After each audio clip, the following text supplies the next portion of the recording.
Bwana Yesu asifiwe. Na tunajifunza leo shauku 12 za wanadamu ambazo ni vikwazo katika wito au huduma yako. Shauku 12 za wanadamu ambazo ni vikwazo katika wito wako. Nianze kwa kusoma kitabu kile cha Mathayo sura ile ya 16 mstari ule wa 23. Biblia takatifu inasema, akageuka akamwambia Petro, nenda nyuma yangu Shetani, ukikwazo kwangu, maana huyawazi yaliyo ya Mungu bali ya wanadamu. Ukisoma andiko hili unaona Yesu akimkemea Petro, lakini anapomkemea Petro anasema nenda nyuma yangu Shetani, ukikwazo kwangu. Kwa nini? Kwa sababu huyawazi yaliyo ya Mungu bali ya wanadamu. Nini Yesu anatufundisha hapa katika andiko hili la Mathayo 16:23? Bwana Yesu anatufundisha tutazame kitu hiki ndani ya Petro. Ukumbuke mpaka Yesu Kristo Bwana wetu anamwambia Petro maneno haya, Petro alikuwa na mshauri Yesu na kujaribu kumzuia kwa jambo lile lilokuwa mbele yake, kuendea msalaba, akimvunja moyo na kumuonyesha kwamba haimpasi kuwa hivyo. Sasa Yesu anamkemea Petro, maana Petro alikuwa ni kama anasema maneno ambayo kwa Kristo yalikuwa ni kikwazo. Lakini jibu la Kristo linasema nenda nyuma yangu Shetani, ukikwazo kwangu, maana huyawazi yaliyo ya Mungu bali ya wanadamu. Manake Petro ndani yake hakuwa na mawazo ya kimungu. Hakuona kama Yesu anavyoona, hakufikiri kama Kristo anavyofikiri, na wala hakujua faida na matokeo makubwa ambayo tumeyapata leo kwa kupitia kifo na kufufuka kwake Yesu Kristo aliye Bwana na Mwokozi wetu. Kwa hiyo Petro alitua wazo na Shetani la kumkatisha Kristo Yesu tamaa kwa kuinua matamanio yake au shauku zake za kibinadamu kinyume na shauku ya Mungu. Wakati wote matamanio ya binadamu, au mara nyingi matamanio ya binadamu, yanaweza yakawa kinyume na mawazo ya Mungu.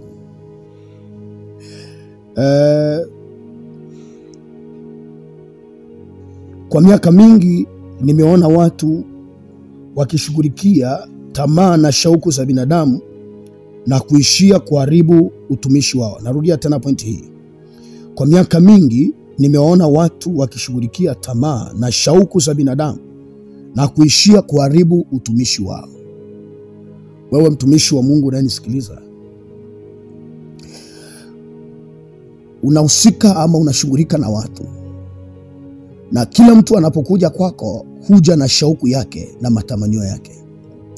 Tukitazama injili ya siku za leo, watumishi wengi wamehama kutoka kwenye kuhubiri injili iliyo ya kweli na wamekwenda kwenye kuhubiri vitu ambavyo si kweli. Kwa nini? Na ni nini kilichowapeleka huko?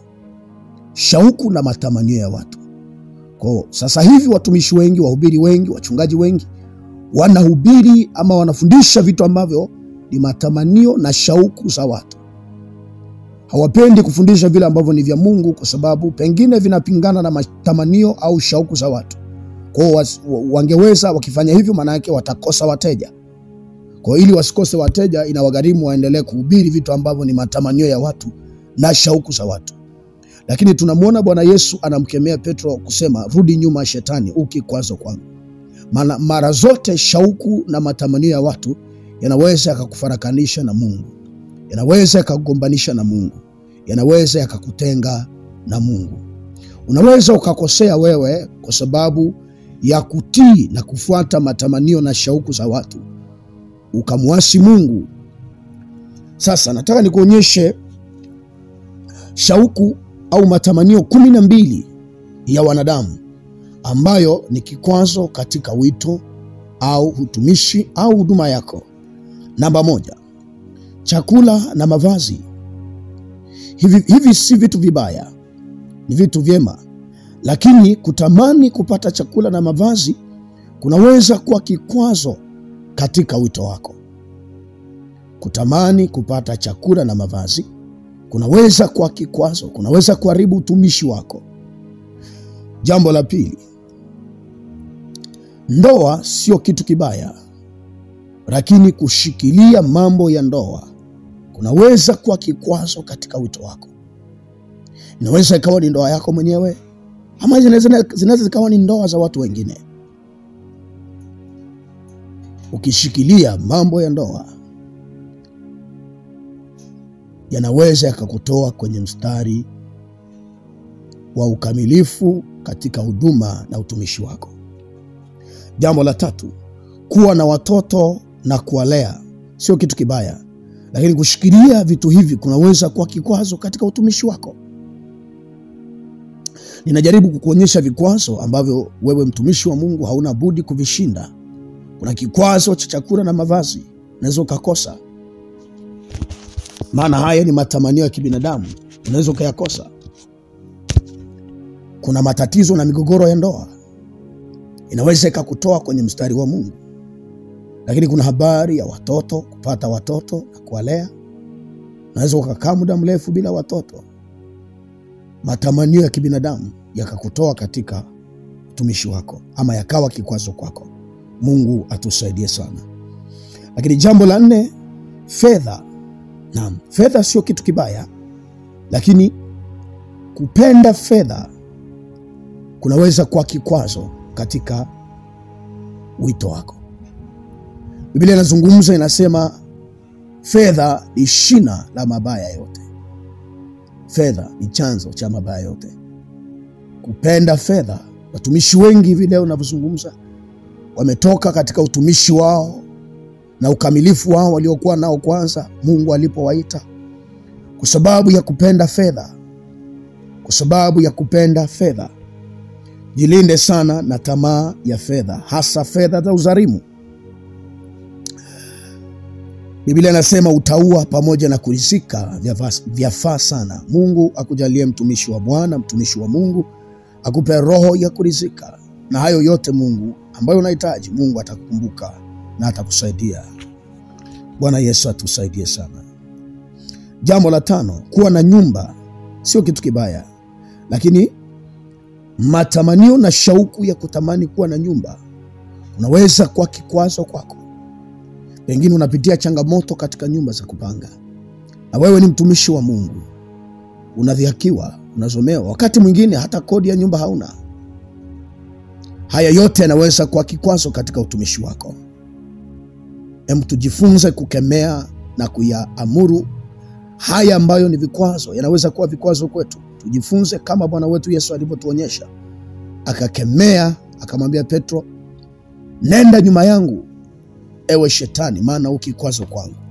Kwa kila kitu kinachoinuka katika huduma na utumishi wako kama kikwazo, ni lazima ukikemea na kukipinga. Uwe makini na chukua tahadhari inavyopaswa, ili uweze kushinda vikwazo hivi, maana vimeharibu na kumeza huduma nyingi. Hapo nilikuwa nazungumza pointi ya 5, habari ya kuwa na nyumba. Wengine wanapitia changamoto za kwenye nyumba za kupanga, huna kodi ya nyumba, maisha magumu. Unafika mahali hilo linakuwa kikwazo kwako. Yesu atusaidie kushinda haya yote. Jambo la 6, magari. Haya nayo sio kitu kibaya. Kumiliki magari ama vyombo vya usafiri vizuri sio kitu kibaya, lakini kushikilia kwako ama roho ile ya kupenda magari, matamanio makubwa ya kutamani kuwa na gari, kunaweza kuwa kikwazo katika wito wako. Wako watumishi wengi walipowatazama watumishi wengine wana magari, wana majumba, wana magorofa ya kisasa, wakatamani na wao. Sasa katika matamanio hayo, wakati mwingine wakashawishiwa hata kuiacha njia ya Mungu na mafundisho ya kweli na mafundisho ya utakatifu. Wakaacha kuhubiri hayo, wakafuata matakwa na nia za wanadamu, wakamwasi Mungu na utumishi wao ukaharibika namna hiyo. Jambo la 7, kuishi mahali fulani sio kitu kibaya, lakini shauku yako ya kutaka kuishi mahali fulani inaweza kuwa kikwazo katika wito wako. Hii ninazungumza matamanio ya kutamani kuwa mahali fulani. Huenda uko unatumika kijijini na unatamani kutumika mjini. Sasa chunga sana hili lisiwe kikwazo katika utumishi wako. Chunga sana hili lisiwe kikwazo katika utumishi wako. Vumilia, Mungu kwa wakati wake atakusaidia. Jambo la 8, kuwa mtu muhimu. Kuwa mtu muhimu. Hili nalo sio jambo baya. Lakini matamanio ya kutamani kuwa mtu muhimu inaweza kuwa kikwazo. Hapa ninazungumza kuwa mtu mwenye heshima, mtu mkuu anayeheshimiwa. Wengine wanatamani vyeo, wanatamani uongozi. Haya yote yakawa yalipokuja kuzidi sana katika mioyo yao, ile shauku na ile tamaa ikawa kubwa zaidi, kwa sababu ya matamanio ya madaraka na uongozi na kutaka heshima, kukafanya wengi waharibu utumishi wao. Mungu atusaidie sana. Biblia inasema kabla ya heshima hutangulia unyenyekevu. Mungu atupe kunyenyekea, na hata Mungu akikupa kuheshimiwa bado endelea kunyenyekea. Akasema Yohana, imenipasa mimi nipungue, yeye azidi sana. Hata wakati ambao ungestahili heshima, wacha Mungu apokee heshima hiyo. Tuendelee kunyenyekea, maana Mungu wapinga wenye kiburi, bali huwapa wanyenyekevu neema. Jambo lingine, ulinzi na usalama. Hili nalo sio jambo baya, lakini matamanio yako ama shauku kubwa ya kutamani ulinzi na usalama, pengine unakuwa katika hatari. Wakati mwingi unakaa katika hatari, maisha yako yako katika hatari, unaishi mahali ambapo pana hatari. Pengine una hatari ya kufa kwa sababu ya njaa, una hatari ya magonjwa. Kwa yale matamanio ya kutamani usalama ingeweza kusukumia katika maamuzi ambayo ni kinyume cha mapenzi ya Mungu, na ukaharibu utumishi wako. Mungu atusaidie sana. Hili nalo ni jambo muhimu sana, ulinzi na usalama. Tufahamu tu kwamba yeye Mungu ndiye mlinzi wetu atulindaye. Kama Biblia inavyosema, Bwana asipo ujenga mji, wao waujengao wanafanya kazi bure, na Bwana asipoulinda mji, hao walindao wanakesha bure. Tumwamini Mungu, yeye aweze kutulinda na kutuponya. Katika mbawa zake hutuficha, kwa manyoya yake hutuhifadhi. Na tumwamini Kristo Yesu, Bwana wetu na Mwokozi, yeye aliye mlinzi wetu, atulindaye, atuponyaye na atuokoe. Ndani yake tunaishi, ndani yake tunakwenda na kuona uhai wetu. Usiogope chochote. Usiogope chochote. Kuna wengine walitishwa wakafika mahali pa kuiacha imani na kufuata imani nyingine za uongo kwa sababu ya vitisho walivyokutana navyo katika huduma na utumishi wao. Wakaanguka katika namna hiyo. Mungu atuhurumie sana na Mungu atusaidie sana katika jina la Yesu. Nisaidie kusema amen. Lakini jambo la 10, kufanikiwa katika uwepo wa kidunia sio kitu kibaya, lakini shauku ya kutaka maisha ya juu inaweza kuwa kikwazo katika wito wako na katika huduma yako.